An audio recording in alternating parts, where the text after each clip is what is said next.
जब राखी सावंत का स्वयंवर टीवी पे आता था, हाँ। जब राखी सावंत का स्वयंवर प्रवीण जी टीवी पे आता था, हमारे गांव का हर बूढ़ा चश्मा पोंछ के टीवी का आगू में बैठ जाता था। अच्छा। हमने कहा बाबा इस उम्र में स्वयंवर से का लेना देना।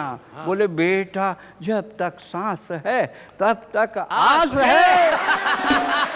ये स्वयंवर में कौन धनुष तोड़ना है, इसमें तो अपना भी चांस है। कॉमेडी के वीडियोस देखने के लिए हमारे चैनल को लाइक और सब्सक्राइब करें।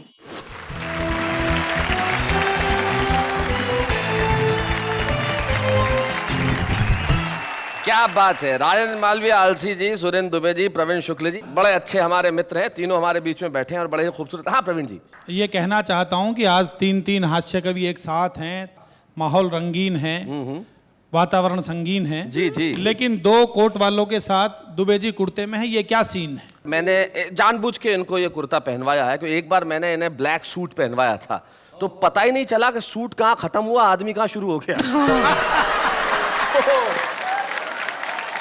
शैलेश जी इसे कोयला मत समझो जी। कोयले का भाव होता है। हाँ। कोयला धधक जाए तो अलाव होता है और कोयला अपने पे आ जाए तो मध्यावधि चुनाव होता है।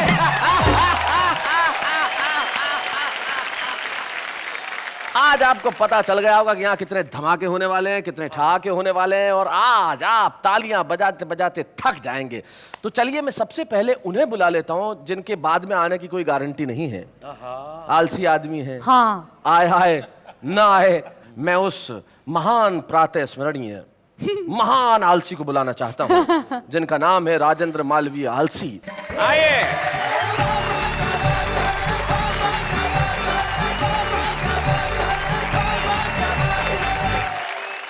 सभी को प्रणाम करता हूं। जी, जेब में हाथ डाल के।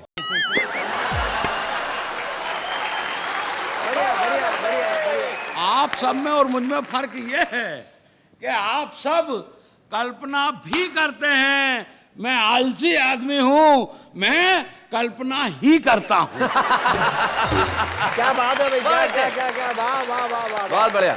और मैं तो रेलवे में नौकरी करता हूं। वो तो आलस से ही पता चलता है और कोई विभाग आपके लिए हो भी नहीं सकता था। बताइए साहब, हमारी रेल यहाँ से वहां पहुंचा देती है, साहब बोल रहे हैं, बोलो हो ही नहीं सकता। हाँ पहुंचा देती है रेल से। मैं तो एक बार आया इटारसी, एक कार्यक्रम में मुझे याद है, जिस रेल से आया और 7 बजे की ट्रेन 7 बजे पहुंच गई और लोग मालाएं लेके तैयार, पहली बार टाइम पे आई है। गार्ड के पास पहुंचे, गार्ड ने कहा माफ करो, शर्मिंदा मत करो, ये तो कल की थी जो आज आई है। 24 घंटे बाद। मैं तो रेलवे में नौकरी करता, रिजर्वेशन काउंटर पे बैठता हूँ। एक 100 साल का आइटम आया। बोले 7 सितंबर 2017 मेरा रिजर्वेशन कर दो। अच्छा। मैंने कहा काका कहाँ जाओगे? बोले शादी की गोल्डन जुबली है, हरिद्वार जाना है। और मैंने कहा 17 तक टिके रहोगे? और बोले टिके रहे तो ठीक, नहीं तो हरिद्वार तो जाना ही है। वाह वाह राजेंद्र वाह, क्या बात है भाई, क्या गए गुरु। इसलिए अपन कह देते हैं कि अपन विश्व के सबसे बड़े आलसी हैं और काम के नाम पर कुछ करते ही नहीं हैं। यहाँ तो अपन आ भी गए, कई जगह जा ही नहीं पाते। बहुत अच्छे। अभी क्या हुआ शैलेश जी, हमारे गांव में अंतरराष्ट्रीय आलसी अधिवेशन हुआ था। अच्छा। तो दुनिया भर के आलसियों ने उसमें भाग लिया, अपन गए ही नहीं। तो भाई साहब किसी ने शिकवा किया ना गिला, पहला पुरस्कार अपने को ही मिला। समिति ने सोच समझ के निर्णय लिया, पुरस्कार घर ही पहुंचा दिया। तो जो लोग हमें पुरस्कार देने आए वो हमसे बोले कि साहब आप आलसियों पर कुछ बोलें। अच्छा। अपन ने पूरी ताकत लगाकर अपने होंठ खोले और बड़ी मुश्किल से ये बोले, भाड़ में जाए यार, कौन बोले। वाह वाह वाह वाह वाह। बड़ा अजीब मामला निकल कर क्या आता शैलेश जी। अब आप तो बार बार मेरे को फोन कर करके बोले वो राजेंद्र मालवीय आ गए। कहा, मैंने कहा आ गया। बोलो खाने में क्या भिजवाएं? मैंने कहा 2 लीटर दूध भिजवा दो। बोले दूध क्यों? मैंने कहा क्या है कि उसको चबाना नहीं पड़ता। अरे बहुत अच्छे, बहुत यार अच्छे। कौन चबाए? एक बार तो नाई की दुकान पर गया दुबे जी, हाँ अपनी आदत के हिसाब से बैठ गया। मैंने कहा यार तू दाढ़ी बना दे। नाई बोला साहब सर तो ऊपर करो। मैंने कहा तू बाल ही काट दे। अलग अलग तरह की बात है। एक बार फांसी हो गई। किसको? तुमको? कल्पना में। जज साहब बोले मालवी जी जाते जाते कोई आखिरी शौक फरमाएंगे? मैंने कहा यस सर, कुंभ के मेले में नहाएंगे। क्या बात है, क्या बात है भाई, वाह। जज साहब बोले यार कुंभ का मेला तो 12 साल के बाद आएगा, इसलिए आपकी फरमाइश हमको बहुत खलती है। मैंने कहा आराम से आने दो, अपने को भी कौन सी जल्दी है। बढ़िया बढ़िया। एक बार तबीयत गड़बड़ हो गई ओहो, सपने में। सपने में। मेरा जो कुछ भी होता सपने में ही होता। आलसी। तबीयत गड़बड़ हो गई सपने में। डॉक्टर के पास गया, डॉक्टर ने नाड़ी वाड़ी टटोली। बोले कोई ज़्यादा घबराने की बात नहीं है, थोड़ी सी काली मिर्च, थोड़ी सी लौंग, थोड़ी सी अजवान, थोड़ी सी तुलसी की पत्ती, इसको रात भर पानी में भिगाओ, दिन भर सुखाओ, दूसरे दिन चूरन बनाओ, तीसरे दिन खाली पेट खाओ, चौथे दिन ठीक हो जाओगे बच्चा। मैंने कहा वैद्य जी इतना काम करने से तो मर जाना ही अच्छा।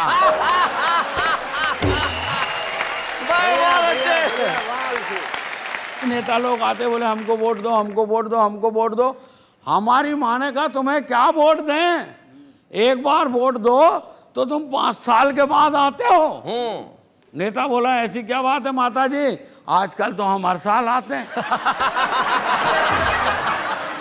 बोले इधर सरकार गिरी और हम हाजिर। कोई समस्या हो तो बताओ।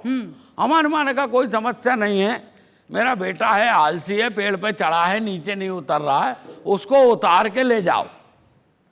आओ शैलेश जी मेरे पास आए, बोले तू नीचे उतर। मैंने कहा मैं नीचे क्यों उतरूं, मैं तो आलसी हूं। बोले जब तू आलसी है तो तू पेड़ पे चढ़ा कैसे?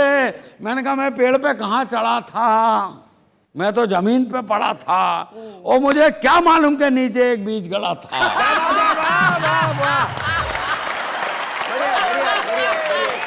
बढ़िया। पूरे देश के लोग अखबार पढ़ते हैं, सुनते हैं, समझते हैं। अखबार में एक समाचार आया, आपराधिक मानसिकता के नेता अब चुनाव नहीं लड़ सकेंगे। तो 2 नेता बैठ के आपस में बात कर रहे थे, यार क्या जमाना आ गया है, अब शरीफ आदमी चुनाव लड़ेंगे। क्या बात है, वाह वाह वाह वाह, बहुत अच्छे। तो दूसरा नेता बोला तू क्यों घबराता है, शरीफ आदमी सिर्फ चुनाव लड़ेंगे, जीतेंगे थोड़ी। क्या बात है, वाह वाह वाह वाह, सही बहुत बात अच्छे। है। चुनाव हारकर वापस घर जाएंगे रोते रोते। अरे बेवकूफ, अगर आजादी के बाद केवल शरीफ आदमी ही चुनाव जीतते तो आज देश के हालात ऐसे नहीं होते। क्या बात है, वाह वाह वाह वाह, बहुत बढ़िया।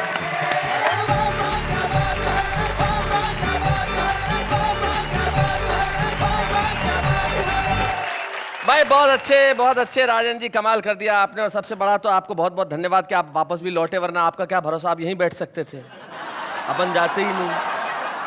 आप बात कर रहे थे कि शरीफ आदमी इलेक्शन लड़ते तो देश के हालात ऐसे नहीं होते जी। तब मुझे एक कवि हैं तेज नारायण बेचैन, उनकी 4 पंक्तियां याद आ रही थी। वो कहते हैं कि मंच जब से अर्थदायक हो गए, अर्थदायक यानी जहां पैसा मिलता है, कि मंच जब से अर्थदायक हो गए हैं, तोतले भी गीत गायक हो गए हैं, और राजनैतिक मूल्य कुछ इस कदर गिरे कि जेब कतरे भी विधायक हो गए। क्या बात है शैलेश जी, वाह वाह। लेकिन आपने जो हमारे बीच में और उदासी के बीच में जो दीवार है उसे गिराया और इस कदर हंसाया कि आपके लिए सिर्फ एक ही बात के वाह वाह क्या बात है। राजेंद्र मालवीय जी, आपने तो भले आलस में कमाल कर दिया, लेकिन कुछ लोग होते हैं वो अलग ढंग से कमाल करते हैं। पिछले कुछ वर्षों में हिंदी कवि सम्मेलनों की एक बेहद मजबूत कड़ी होकर उभरे हैं प्रवीण शुक्ल। प्रवीण शुक्ल एक ऐसे युवा रचनाकार का नाम है जिसकी कविता में गहराई भी है, जिसकी कविता में सच्चाई भी है, जिसकी कविता में व्यंग की पकड़ भी है और कलम की अकड़ भी है। प्रवीण शुक्ल आ रहे हैं हमारे बीच।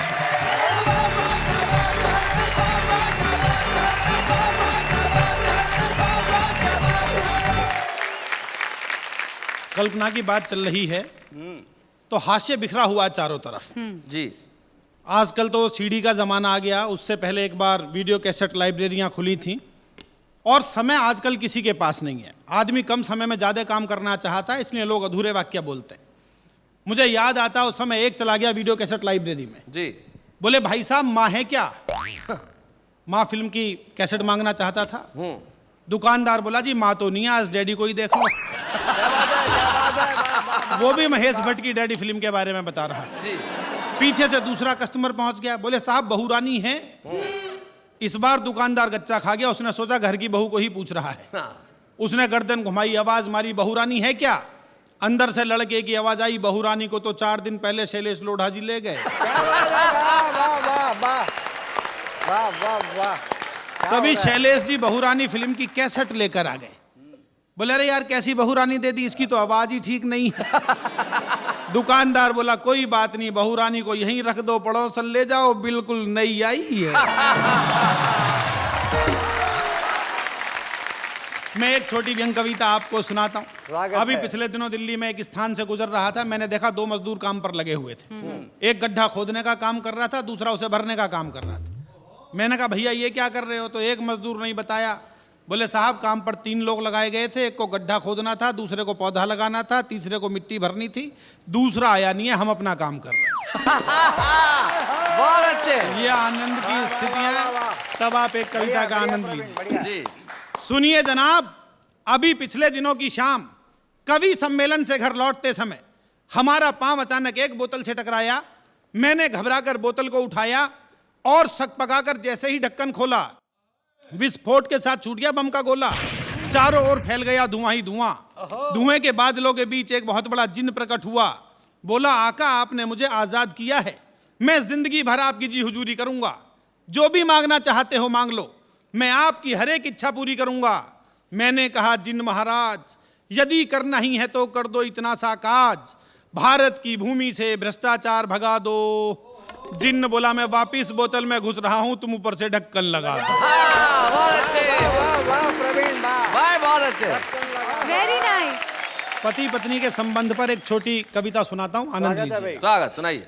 शादी के बाद पहली ही मुलाकात में पत्नी पर रौब डालने के लिए पति ने कहा बात ही बात में, देखो मैं जिंदगी को अपनी शर्तों पर ही जीता हूँ। रोजाना क्लब जाता हूँ, ताश खेलता हूँ और दारू भी पीता हूँ।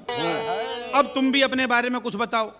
तो लड़की बोली जी बिल्कुल भी मत घबराओ, तुम्हारी और मेरी खूब छनेगी, जितनी बननी चाहिए उससे भी ज्यादा बात बनेगी। तुम जैसा पियक्कड़ ढूंढने के लिए पिताजी ने 4 साल तक समय की बर्बादी की है। अच्छा चिंता मत करो, दोनों के गुण मिलाकर ही शादी की है। बहुत अच्छे। कई बार गुण इस तरह से मिल जाते हैं कि उनका प्रभाव बहुत दूर तक जाता है। एक ऐसी सुंदरी, उसने विचित्र वेशभूषा बना रखी है, उसको देखकर लगता है किसी दूसरे ग्रह का प्राणी धरती पर उतर आया है। उसे समाज के अलग अलग लोगों ने देखा, तो देखिए उनकी कल्पना का विस्तार कहां तक हुआ। हाँ जी। आनंद लीजिए। कल्पना कीजिए यही है, मतलब इन्हें देखा जा रहा है और लोग क्या कह रहे हैं। सुंदरी यही है, कल्पना कर लीजिए क्या जा रहा है आपका, कल्पना ही तो करनी है। उन्हें समर्पित किया जाता जी है। इन्हें समर्पित किया जाए, शक्ल इनकी, कविता आपकी। सुनिए कि फोटोग्राफर ने एक आंख मीच कर कहा जिसे खींचता रहूं वो पोज लगती हो तुम।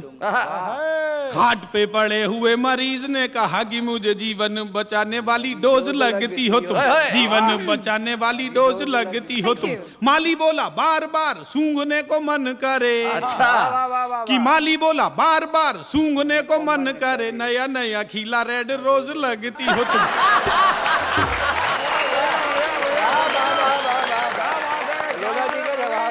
सुंदरी आगे बढ़ी और उसे एक शायर ने देखा कि शायर ने कहा क्यों ना तुम पे गजल कहूँ, शायरी का मुझको शबाब लगती हो तुम।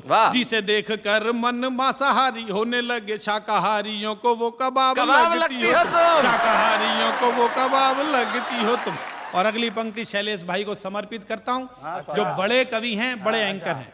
कि जिन सूफियों ने एक बूंद का भी चखी नहीं, ललचाती उनको शराब लगती हो तुम। बीए में जो बार बार फेल हो रहा था, बोला सारे ही सवालों का जवाब लगती हो तुम। सारे ही सवालों का जवाब लगती हो तुम।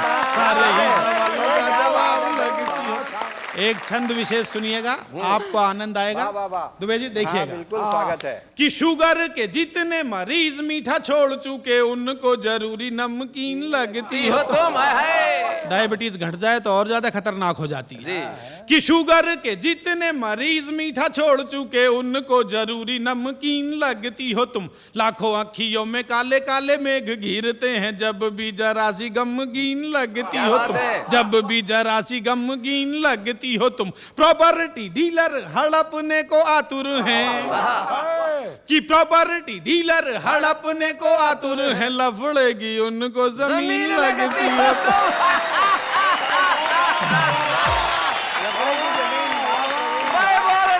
और अगली पंक्ति में समर्पित नहीं कर रहा हूं, आप स्वयं समझ जाएंगे मैंने किसे समर्पित की है। अच्छा। कि प्रॉपर्टी डीलर हड़पने को आतुर हैं, लफड़े की उनको जमीन लगती हो तुम। खाट जिनकी खड़ी हुई है कई बरसों से, ऐसे खूसटों को भी हसीन लगती हो तुम।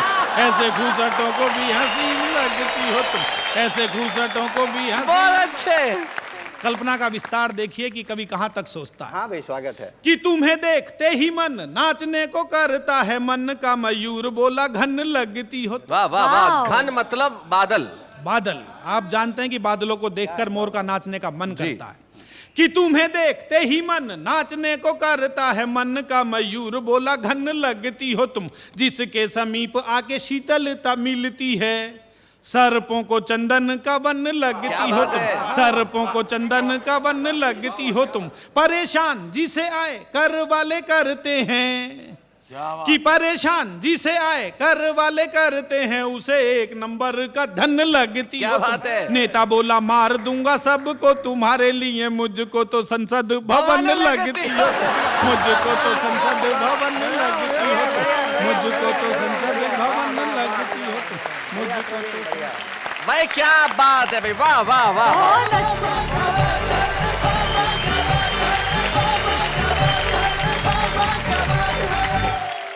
क्या कहूँ मैं, मुझे एक बात का बड़ा दुख होता है।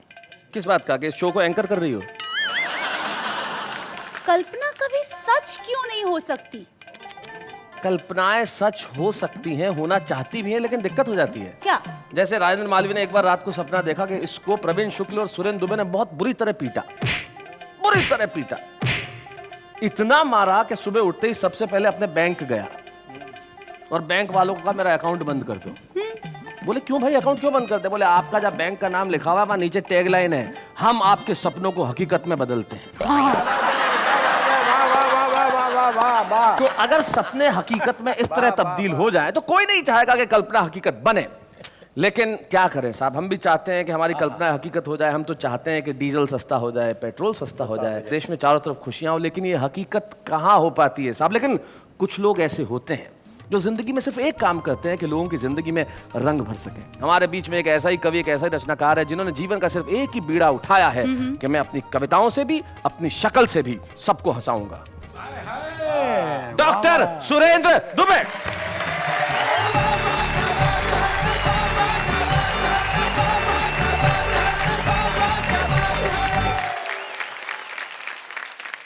सुरेंद्र दुबे जी, आप उठ के वहां से यहां तक आए तो ऐसा महसूस हुआ जैसे स्विस बैंक से काला धन भारत वापस लौट आया। क्या बात है, क्या बात।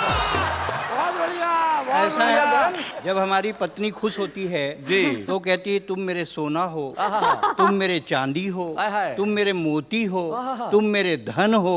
और बाबा रामदेव कहते हैं काला धन जब्त होगा। क्या बात है, जब राखी सावंत का स्वयंवर टीवी पे आता था, हाँ। जब राखी सावंत का स्वयंवर प्रवीण जी टीवी पे आता था, हमारे गांव का हर बूढ़ा चश्मा पोंछ के टीवी का आगू में बैठ जाता था। अच्छा। हमने कहा बाबा इस उम्र में स्वयंवर से का लेना देना? हाँ। बोले बेटा जब तक सांस है तब तक आस है। जब तक सांस है तब तक आस है। और ये स्वयंवर में कौन धनुष तोड़ना है, इसमें तो अपना भी चांस है। भाई साहब, कल्पना तो है, जैसे बच्चों के नर्सरी KG 1 में पाठ होते हैं, मात्रा नहीं होती है। अमर घर चल, हाँ। चल अमर घर चल, ऐसे पाठ होते हैं। नेहा जी, आप भी पढ़ी लिखी होंगी मैं सोचता हूँ, तो मतलब इतना पहले तो पढ़ी होंगी। नेता चल, दिल्ली चल, पटना चल, टोपी लगा, कुर्ता पहन, मंत्री बन, हवाला कर, घोटाला कर, तिहाड़ जा। बहुत अच्छे, बहुत बढ़िया। नेता चल, दिल्ली चल, पटना चल, टोपी लगा, कुर्ता पहन, मंत्री बन, हवाला कर, घोटाला कर, तिहाड़ जा, वापस आ, टोपी लगा, कुर्ता पहन, मंत्री बन। क्या बात है, वाह वाह वाह वाह, बहुत खूब, बहुत अच्छे।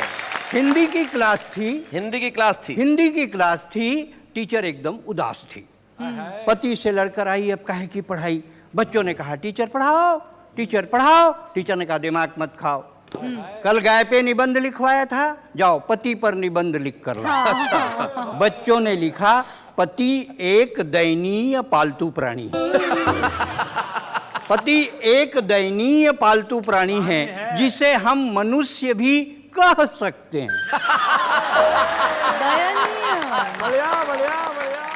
शादी के पहले पति सामान्यतः मनुष्य ही होता है। पति की 2 आंखें होती हैं जिनसे वो अल्टरनेट देखता है। जी। पति के प्रकार, हिंदुस्तान में पति के 2 प्रकार पाए जाते हैं। अच्छा। एक जोरू का गुलाम, शैलेश जी, जी। एक जोरू का गुलाम,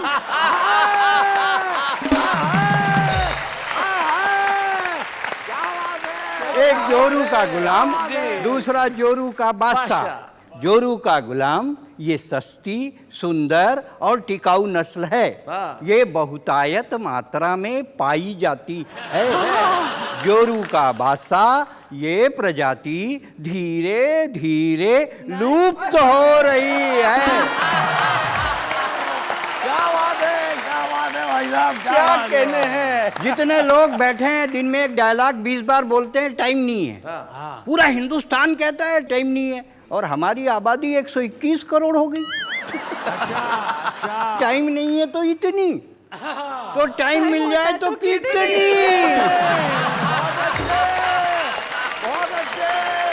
जिसको देखो टाइम नहीं है। अच्छा, आजकल क्या है, रहे सहे में टाइम नहीं है व्यापारी के पास परिवार के लिए, टाइम नहीं है नेता के पास सरकार के लिए, टाइम नहीं है पुलिस के पास रक्षा के लिए, और टाइम नहीं है शिक्षक के पास शिक्षा के लिए। क्या बात है, टाइम वाह नहीं वाह है। वाह वाह वाह वाह। टाइम नहीं है, टाइम नहीं है भाई साहब। आप जिंदगी भर बोलिए टाइम नहीं है, लेकिन अगर कोई बेबस औरत सड़क पर इज्जत बजाने के लिए गुहार लगाए, कोई अंधा सड़क पार करने के लिए लाठी थमाए, कोई विदेशी सरहद पार करके हिंदुस्तान में घुस जाए, और कोई बंबई में आतंक मचाए, कभी मत कहिएगा टाइम नहीं है। क्या बात टाइम है, नहीं वाह है, वाह वाह, टाइम नहीं है। बहुत बढ़िया।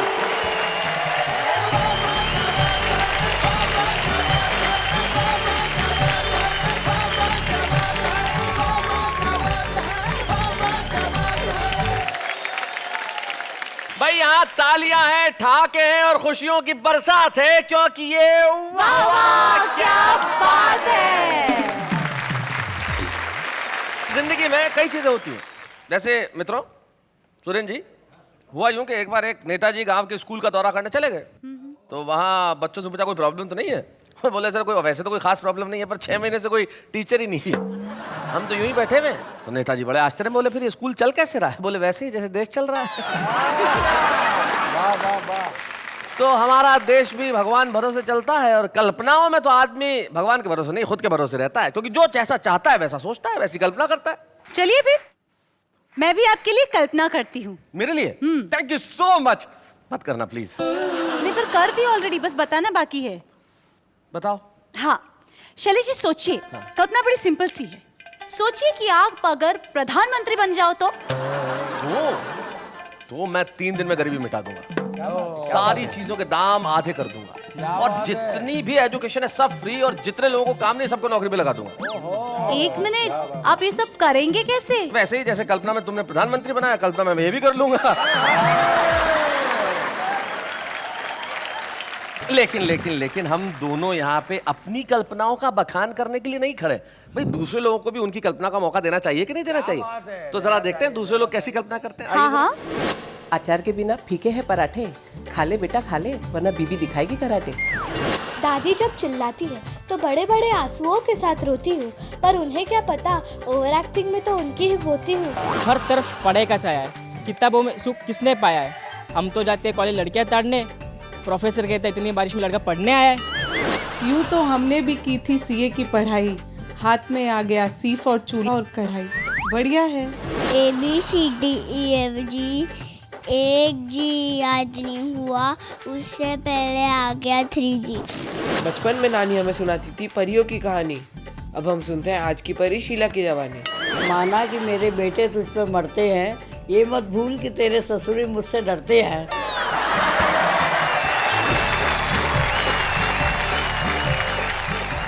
तो ये थी आम आदमी की भाषा, जो अलंकारों में नहीं पड़ता, जो लफ्जों की बनावट में नहीं उलझता, जैसा सोचता है वैसा कहता है। तो भाई आम आदमी के लिए एक बार जोरदार तालियां। क्या बात, बढ़िया बढ़िया बढ़िया, वाह वाह वाह वाह वाह।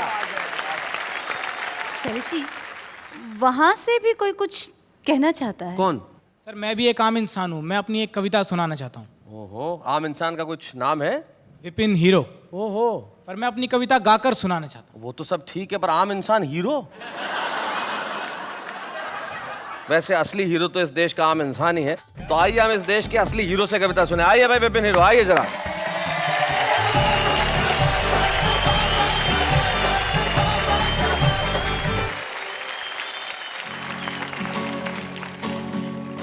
ओ मेरी जान, मैं ही तो हूँ तेरा शाहरुख खान। अच्छा। ओ मेरी जान, मैं ही तो हूँ तेरा शाहरुख खान। क्या हुआ जो है मेरी एक चाय की दुकान, नुक्कड़ पे है मेरा छोटा सा मकान। जिंदगी भर तुझको खुश मैं रखूंगा, देता हूँ अपनी जुबान। ओ मेरी जान, मैं ही तो हूँ तेरा शाहरुख खान।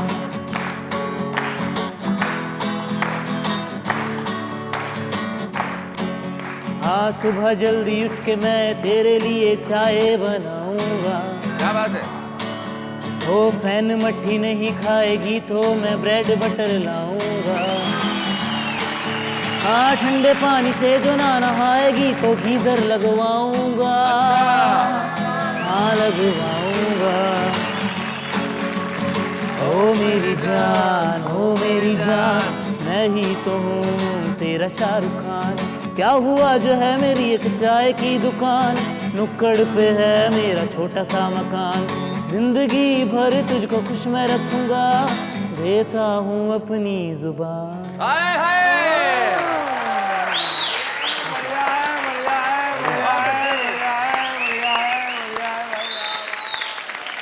हमारा एक दोस्त ने एक बहुत बढ़िया बात बताई।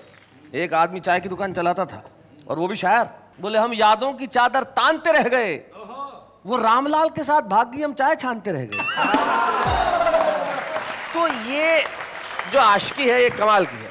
लेकिन विपिन, आपके आत्मविश्वास को बधाई, आपने जिस तरह से कविता सुनाई। हमारे कवि मित्रों से मैं पूछना चाहूंगा, क्या लगा आपको सुन के? मुझे तो ये लगा कि विपिन ने जो कहा है कि चाय की दुकान है, और वैसे मैं शाहरुख खान हूं तो दिखने में तो शाहरुख खान जैसे ही।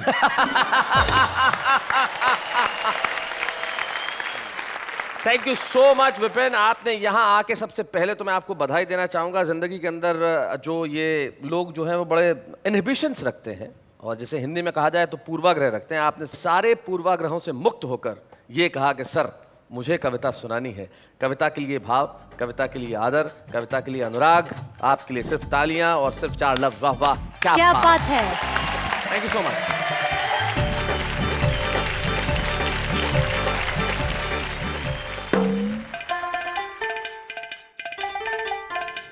हेलो, ओ मुगल आजम की मधुबाला कहाँ खो गई? डूब गई। कल्पना कर रही थी। कल्पना कर रही है। क्या क्या कल्पना कर रही थी? बट शर्म आ रही है बताने को। तकलीफ वाली बात है, फिर भी जरा बता दो क्या क्या कल्पना क्या है ऐसी? इतना आग्रह कर रहे तो बता ही देती हूँ। जी सोचिए, बड़ा सा कवि सम्मेलन चल रहा है जी, सोचा। हजारों की तादाद में ऑडियंस आई हुई है। हम इतने खूबसूरत तैयार होके हम दोनों मंच पे गए। हाँ। आपने कविता बोली, सबने वाह वाह कही मुझे। कविता मैंने सुनाई, वाह वाह मुझे कही। शर्म नहीं आती? सर पहले ही बोला था, वही आ रही थी, आपने बोला बोलो बोलो बोलो। बहुत बढ़िया, बहुत बढ़िया। शैलेश जी, मुझे एक बात समझ में नहीं आई कि कल्पना का अंत है कि नहीं। देखिए, कल्पना का अंत तभी होता है जब कल्पना हकीकत में। मैं बताता हूँ शैलेश जी, कल्पना का अंत होता है कल्पना। जैसे तुम किसी के पास खड़ी हो तो जो भाव पास वाले व्यक्ति में उत्पन्न होगा वो कल्पना होगा। मित्रों, सुरेंद्र दुबे एक ऐसे रचनाकार का नाम है जिसने हिंदी कवि सम्मेलनों में सिर्फ अपना बहुत पुख्ता पक्ष ही सामने नहीं रखा, न केवल अपनी कविताओं से दुनिया भर के लोगों को हंसाया। छत्तीसगढ़ प्रदेश में रहते हैं और वहाँ अपनी भाषा में इतना काम किया कि इन्हें भारत सरकार ने पद्मश्री प्रदान किया। हम सुरेंद्र दुबे को सम्मानित करते हैं। तो जिसे देश का इतना बड़ा अलंकरण दिया गया हो पद्मश्री, उसके आगे तो सारे अलंकरण फीके हैं। अच्छा। लेकिन कविता के मंच पे अगर कविता का सम्मान हो तो उसकी बात ही कुछ और होती है। जी, यस। तो वाह वाह क्या बात है, को बड़ी खुशी है कि हम डॉक्टर सुरेंद्र दुबे को आज इस मंच पे सम्मानित करेंगे। हम जोरदार तालियां बजाएंगे डॉक्टर सुरेंद्र दुबे के लिए।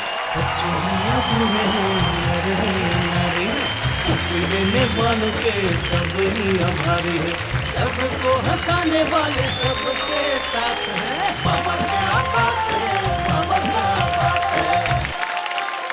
तो कोई व्यक्ति तब तक सफल नहीं होता जब तक उसके पीछे कोई महिला न हो। और आपके पीछे तो दो महिलाएं हैं। दूसरी कौन सी? वो नहीं बताता, यहाँ मरना थोड़ी है। लेकिन हम जानते हैं डॉक्टर सुरेंद्र दुबे को आज हमने सम्मानित किया है तो इनकी सफलता के पीछे इनकी अर्धांगिनी, इनकी जीवन संगिनी, इनकी पत्नी का हाथ है। रायपुर छत्तीसगढ़ से हमारे बीच में आ रही हैं श्रीमती शशि दुबे। आइए।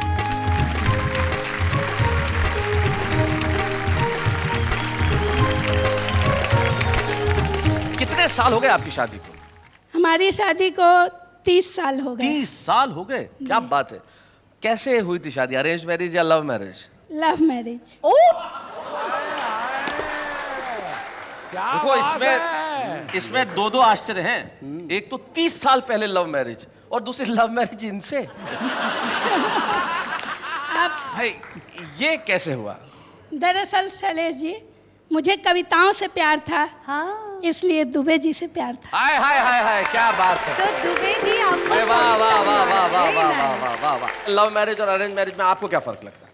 अरेंज मैरिज का मतलब होता है कि आप कहीं जा रहे हों और अचानक आपको सांप काट ले। ओह। किंतु लव मैरिज का मतलब होता है सांप के आगे बीन बजाना और नाचना, ले मुझे काट, ले मुझे काट, ले मुझे काट।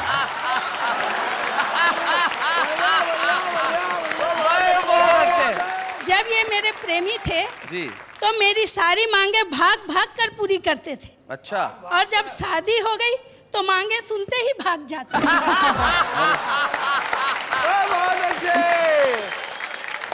एक बात मैं कह दूं शैलेश जी। जी जी कहिए। बेटी, बहू, पत्नी, प्रेमिका, लड़की के बहुत सारे रूप होते हैं जीवन में, पर फली फूली टहनियाँ जड़ों की तरफ मुड़ी रहती हैं।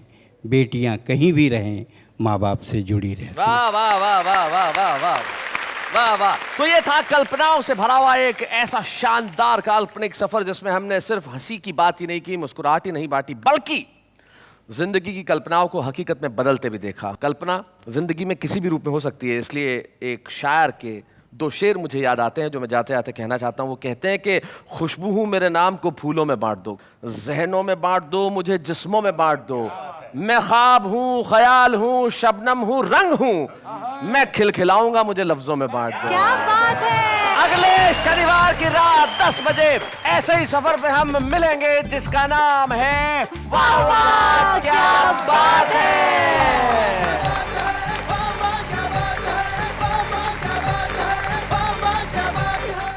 कॉमेडी के वीडियोस देखने के लिए हमारे चैनल को लाइक और सब्सक्राइब करें।